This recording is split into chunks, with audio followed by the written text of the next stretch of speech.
C കേശവൻ്റെ Kozhencherry പ്രസംഗം, മന്നത്ത് പത്മനാഭൻ്റെ മുതുകുളം പ്രസംഗം, C ദിവാകരൻ്റെ വിഖ്യാതമായ പെരിങ്ങോട്ടുകര പ്രസംഗം എന്നൊക്കെ പറയാവുന്ന രീതിയിൽ വളരെ ഗംഭീരമായ പല പ്രസംഗങ്ങളും നടത്തിയിട്ടുള്ള ആളാണ് നമ്മുടെ നവോത്ഥാന സമിതി പ്രസിഡൻറ്റും SNDP യോഗം ജനറൽ സെക്രട്ടറിയുമായിരിക്കുന്ന വെള്ളാപ്പള്ളി നടേശൻ.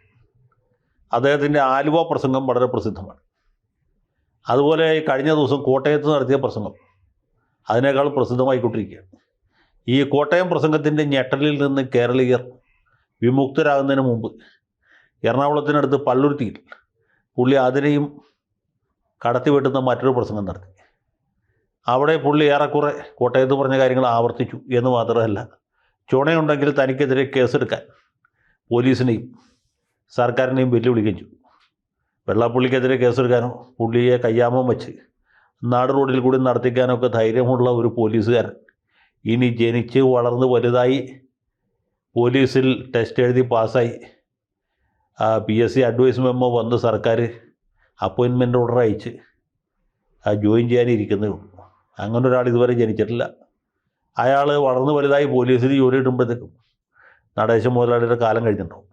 അപ്പോൾ ചുരുക്കി പറഞ്ഞാൽ പുള്ളിയുടെ പേരിൽ കേസൊന്നും പറ്റില്ല. ഉമ്മൻചാണ്ടി ഇദ്ദേഹത്തിനെതിരെ പണ്ടൊരു കേസെടുത്താണ്. അതുകൊണ്ട് മുതലാളിയുടെ താരമൂല്യം വർദ്ധിക്കുകയല്ലാതെ പുള്ളിക്ക് യാതൊരു ഗ്ലാനിയും സംഭവിച്ചില്ല.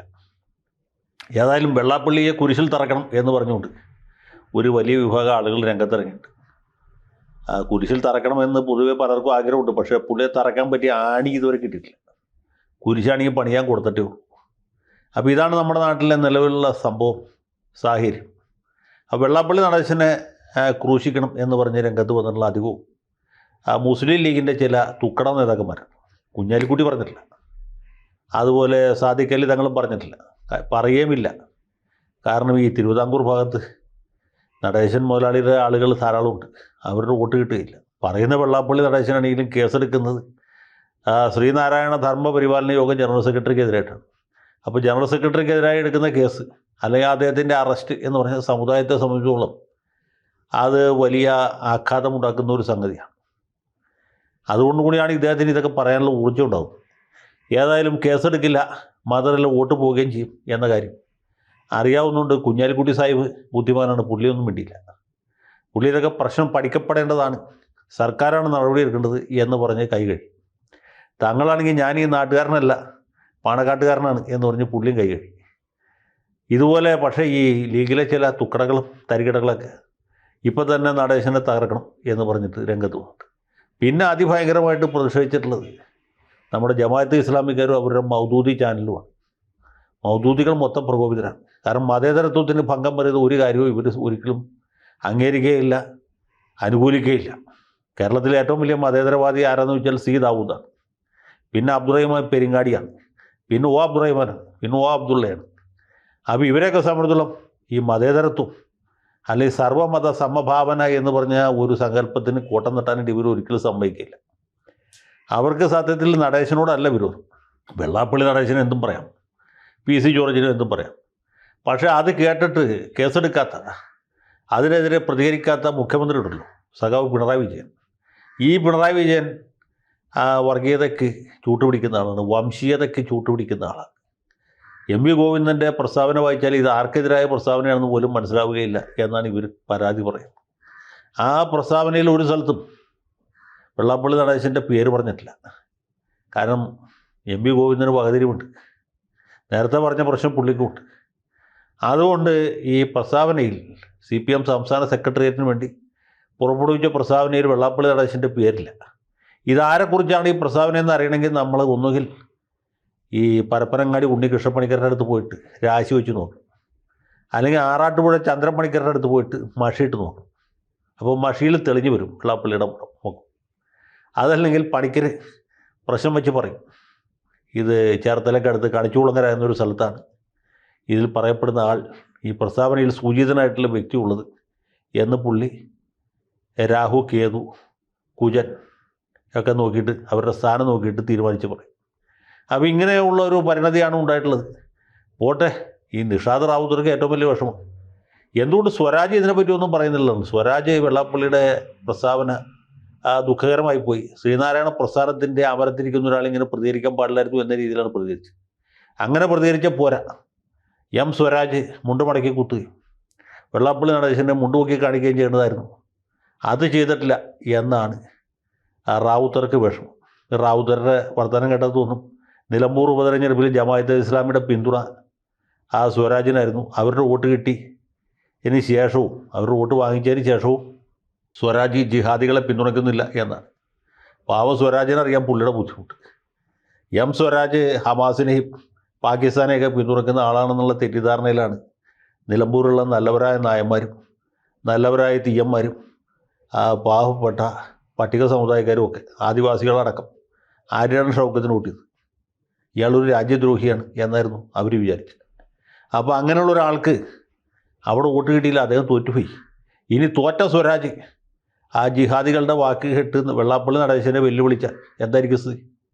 ഇനി ഈ വെള്ളാപ്പള്ളി നടേശനെ സ്വരാജ് ആക്ഷേപിക്കുന്നില്ല എന്ന് പറയുന്ന അടുപ്പൂട്ടിക്കാർക്ക് അതേ വേദിയിൽ നമ്മുടെ ബാബു ഉണ്ടായിരുന്നു, സ്വരാജിനെ തോപ്പിച്ച MLA ആയ കെ ബാബു വെള്ളാപ്പള്ളിയുടെ പ്രസംഗം കേട്ടൊരു അക്ഷരം മിണ്ടിയില്ലെന്ന് മാത്രമല്ല, വെള്ളാപ്പള്ളിയെ പ്രകീർത്തിച്ച് പ്രസംഗിച്ചു. വെള്ളാപ്പള്ളിയെ അനുകൂലിച്ച് വെള്ളാപ്പള്ളി ഒരു യോഗ്യനാണ്, ഒരു മാന്യനാണ്, അന്തസ്സുള്ളവനാണ് എന്ന് പറഞ്ഞ ഒരാൾ ബാബുവാണ്. ബാബു മാത്രമല്ല, മന്ത്രി വാസവനും പറഞ്ഞു. കാരണം വാസവനറിയാം പുള്ളി എത്ര ബുദ്ധിമുട്ടിയാണ് കോട്ടയത്ത് നിന്ന് ജയിക്കുന്നത്. മണ്ഡലം ഏറ്റുമാനൂരാണ്. അവിടെ നല്ലൊരു ഭാഗം ശ്രീനാരായണ സമുദായക്കാരാണുള്ളത്. വെള്ളാപ്പള്ളിയെ എതിർത്ത് പ്രസംഗിച്ചാൽ കുമരകത്തേക്ക് ചെല്ലുമ്പോൾ, തിരുവാർപ്പിലേക്ക് ചെല്ലുമ്പോൾ, ഏറ്റുമാനൂർക്ക് തിരിച്ച് ചെല്ലുമ്പോൾ അവിടെ എന്തായിരിക്കും സ്വീകരണത്തിൻ്റെ ഒരു കാഠിന്യം എന്ന് മനസ്സിലാക്കാനുള്ള ബുദ്ധിയും വകതിരിവും വിവേകവും ഒക്കെ വാസവനുണ്ട്. അതുകൊണ്ടാണ് വാസവനായിട്ടിരിക്കുന്നത്. അല്ലായിരുന്നെങ്കിൽ പുള്ളി സ്വരാജായി പോയാൽ. ഈ സ്വരാജും വാസവനും തമ്മിൽ വ്യത്യാസം ഇതാണ്. വാസവൻ കണ്ടറിയും, സ്വരാജ് കൊണ്ടറിയും. അതാണ്. അപ്പോൾ വാസവൻ ചേട്ടൻ എന്ന് കോട്ടയത്തുകാർ സ്നേഹത്തോട് വിളിക്കുന്ന നമ്മുടെ സഖാവിന് വെള്ളാപ്പള്ളി നടേശനെ പ്രകോപിപ്പിക്കാതിരിക്കണം എന്ന് മനസ്സിലാക്കാനുള്ള ബുദ്ധിയും വകതിരിവും വിവേകവും ഒക്കെ ഉണ്ട്. സ്വരാജിന് അതില്ല, സ്വരാജിനുള്ള പല ആളുകൾക്കും ഇല്ല. അപ്പോൾ ഇതാണ് യഥാർത്ഥത്തിൽ സംഭവിച്ചിട്ടുള്ളത്. വെള്ളാപ്പള്ളിക്കെതിരെ ഒരു കേസ് കൊടുക്കില്ല. പിന്നെ അദ്ദേഹത്തെ വർഗീയവാദി എന്ന് വിളിക്കുന്ന ഇവരുമാണ്. സംഗതി ശരിയല്ല, സംഗതി ചോറായി. ഇത് പറയുമ്പോൾ എല്ലാം പറയാതിരിക്കാൻ നിർത്തിയിട്ടു. ഈ VS അച്യുതാനന്ദൻ മരിച്ച് തല തെക്കോട്ടായിട്ട് കിടക്കുകയാണ്. ശവദാഹം കഴിഞ്ഞിട്ടില്ല. ആ സമയത്ത് അദ്ദേഹത്തെ ഒരു വലിയ മുസ്ലിം വിരോധിയും വർഗീയവാദിയുമായി പോസ്റ്റ് ഇടുന്ന മുഴുവനും ആരാണ് എന്ന് നിങ്ങൾ ഫേസ്ബുക്കിൽ നോക്കിയാൽ മതി. സോഷ്യൽ മീഡിയയിൽ VSനെ ആക്ഷേപിച്ച് VSനെ വർഗീയവാദി, മുസ്ലിം വിരോധി എന്ന് മുദ്രയടിച്ച് പ്രചരണം നടത്തുന്ന മുഴുവനും സുഡാപ്പികളും ശേഷം മൗദൂദികളുമാണ്. അമീദ് വാണിയമ്പലം എന്ന് പറഞ്ഞ് ഇവരുടെ ഒരു വലിയ നേതാവുണ്ട്. ഈ നേരത്തെ പറഞ്ഞ വിഭാഗത്തിൽപ്പെട്ട അബ്ദുറഹിമാൻ പെരിങ്ങാടിയുടെയൊക്കെ ഒരു ഇളയ അനിയനായിട്ട് വരും. അദ്ദേഹത്തിൻ്റെ മകൻ മീശ മുളക്കാത്തൊരു ചെക്കനാണ്. അവൻ VSനെ പറ്റി എഴുതിയ ആ പോസ്റ്റ് കണ്ടിട്ട് അത് പിണറായി വിജയൻ കൊണ്ട് സൈക്കിളിൽ അത് കണ്ടില്ല. അപ്പോൾ ഈ മൂർഖം പാമ്പിൻ്റെ കുഞ്ഞിനും വിഷമുണ്ട് എന്ന് പറയുന്നത് ഈ അമീദ് വാണിയമ്പലത്തിൻ്റെ മകൻ്റെ പോസ്റ്റ് വായിച്ചാൽ നമുക്ക് മനസ്സിലാവും. അവനൊക്കെയാണ് VS അച്യുതാനന്ദനെ വർഗീയവാദി എന്ന് വിളിക്കുന്നവനാണ്. അവനാണ് മതേതരത്വത്തെക്കുറിച്ച് പ്രസംഗിക്കുന്നത്. നല്ല രസമായില്ലേ?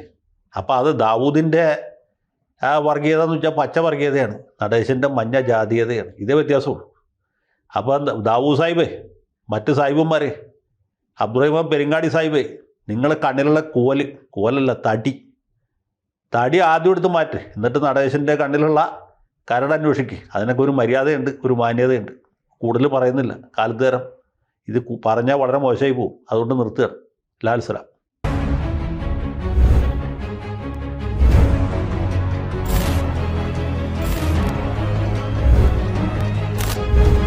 കൂടുതൽ വാർത്തകളും വിശേഷങ്ങളും നിങ്ങളിലേക്ക് എത്താൻ ABC മലയാളം സബ്സ്ക്രൈബ് ചെയ്യുക, ബെൽ ബട്ടണും അമർത്തുക.